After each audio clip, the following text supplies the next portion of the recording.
ஒரு அழகான கிராமத்தில் பஞ்சு என்ற சிறுவன் தனது குடும்பத்துடன் மகிழ்ச்சியாக வாழ்ந்து வந்தான். அவன் மிகவும் ஆர்வத்துடன் எதையாவது கண்டுபிடிக்க விரும்புவான். பழைய பெட்டியின் ரகசியம். ஒரு நாள் பஞ்சு தனது பாட்டியின் மாளிகையில் விளையாடி கொண்டிருந்தான். அப்பொழுது ஒரு மூடிய அறையில் ஒரு பழைய மரப்பெட்டி இருப்பதை கவனித்தான். பாட்டி, இந்த பெட்டிக்குள் என்ன இருக்கிறது என்று கேட்டான். பாட்டி உடனே அச்சத்துடன், அது ஒரு மிக பழைய பெட்டி, அதை யாரும் திறக்க கூடாது என்று சொல்லிவிட்டாள். அவள் சொல்லும் விதத்தை பார்த்த பஞ்சுவின் ஆர்வம் இன்னும் அதிகமாகிவிட்டது. இது ஏன் இவ்வளவு முக்கியமானது? இதன் உள்ளே என்ன ரகசியம் இருக்கலாம் என்று அவன் யோசிக்க தொடங்கினான். மாயமான பயணம்.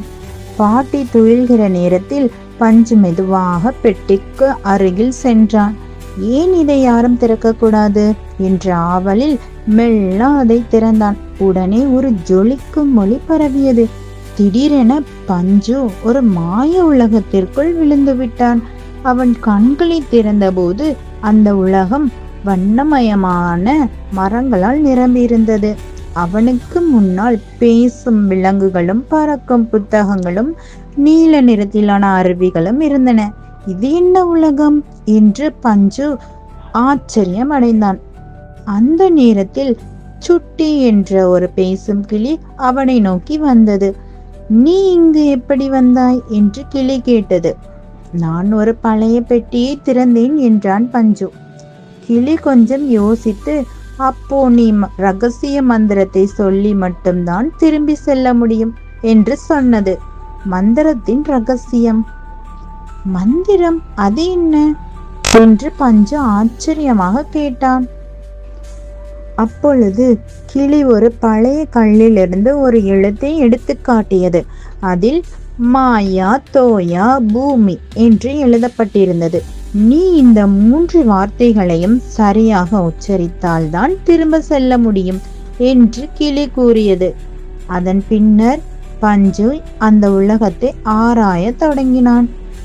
இந்த உலகில் சோனா என்ற ஒரு பேசும் குரங்கு, பிக்கி என்ற ஒரு பறக்கும் பூனை ஆகியவை அவனுடன் தோழமை ஆகின. இந்த உலகம் எப்படி உருவானது என்று பஞ்சு கேட்டான். சுட்டி சொன்னது, இது ஒரு விசித்திர உலகம். யார் யார் இதை கண்டு மகிழ்கிறார்களோ அவர்களுக்கு அதிசய அனுபவங்கள் கிடைக்கும்.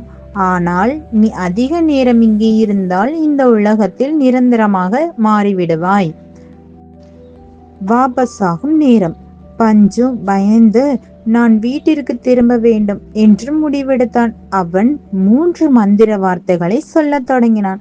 மாயா தோயா பூமி. முடிந்தவுடன் ஒரு ஒளி கீற்றாக பஞ்சு மேலே எழும்பி தன் அறையில் விழுந்தான். பார்த்ததும் பாட்டி புன்னகைத்து, நீ அதிசய உலகத்தை பார்த்து விட்டாயே என்று கேட்டாள். பஞ்சு ஆச்சரியத்தில், அப்பா, நீயும் அதை பற்றி தெரிந்தீர்களா என்று கேட்டான். பாட்டி புன்னகைத்து, அது ஒரு ரகசியம் என்று சொன்னாள். பஞ்சு புன்னகைத்து அந்த உலகம் பற்றி நினைத்து கொண்டே இருந்தான். இனியும் ஒரு நாள் அங்கே போவான் என்று உறுதி செய்தான்.